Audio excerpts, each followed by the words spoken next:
ఇవాళ రెస్టారెంట్కి వచ్చాము. మా ఆవిడ అన్ప్లాన్డ్ డిన్నర్ అంటే సరే ఎలాగో వెయిట్ చేస్తున్నాం కదా అని మీ అందరికీ నాకు తెలిసిన జ్ఞానాన్ని మీ అందరికీ షేర్ చేసుకోవాలనుకుంటున్నాను. సో రెస్టారెంట్ వాళ్ళు ఒక ప్లేటు 2 స్పూన్లు ఇస్తే దాని అర్థం ఏంటో మీకు చెప్తాను. మామూలుగా దీన్ని ఇలా పెడితే స్టార్ట్ అని అర్థం అన్నమాట. అంటే ఇంకా నేను స్టార్ట్ చేయడానికి రెడీగా ఉన్నాను అని.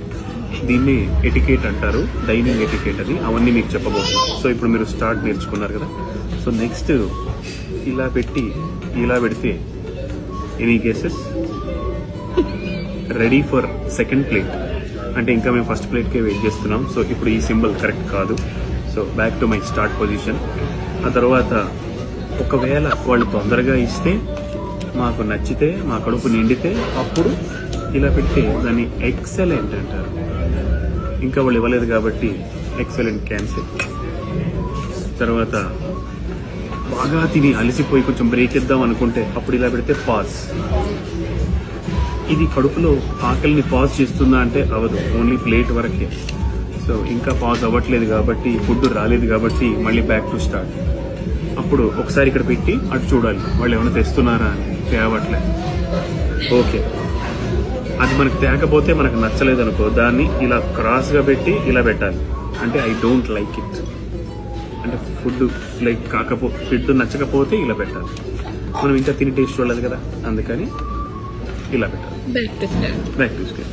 ఇంకా లాస్ట్గా ఒకటి ఉంటుంది, దాన్ని ఫినిష్డ్ అంటారు. ఫినిష్డ్ అంటే ఈ 2 చక్కగా ఇలా పెడితే అది ఫినిష్డ్. కానీ ఇప్పుడు ఇలా పెడితే వాళ్ళు మళ్ళీ నేను తినేసానేమో, ఇంకా నాకు జాలేమో అని తెచ్చేది కూడా వెనక్కి తీసుకెళ్ళిపోతారు కదా. అందుకని మనం మళ్ళీ బ్యాక్ టు స్టార్ట్ ఇలా చేయాలి. ఇవన్నీ తెలిసిన ఎటికెట్స్, కానీ ఎవరికి తెలియని ఒక ఎటికెట్ ఉంది. అదేంటంటే ఇలా పెట్టుకొని ఇలా అంటూ ఉంటే వెయిట్ చేస్తున్నారా బాబు తొందరగా అని. సో ఇలా ఇంత ఇంటెలిజెంట్ గా నా తెలివి అంతటిని మీకు దట్స్ రైట్. సో ఇంత తెలివిగా మీ అందరికి షేర్ చేస్తున్నాను నా తెలివిని. పాజ్ అంటే ఇలాగా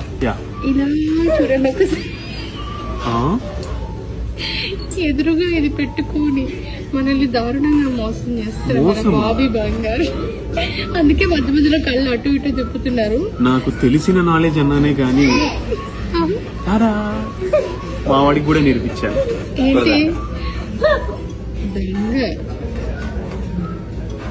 సో మీకు కూడా ఇంకేదన్నా కొత్త angles of forks and spoons తెలిస్తే, కొత్త భంగిమలు తెలిస్తే మాకు చెప్పండి. చేసుకుంటాం, మిమ్మల్ని ఎవరు అడగరు. చెప్పండి.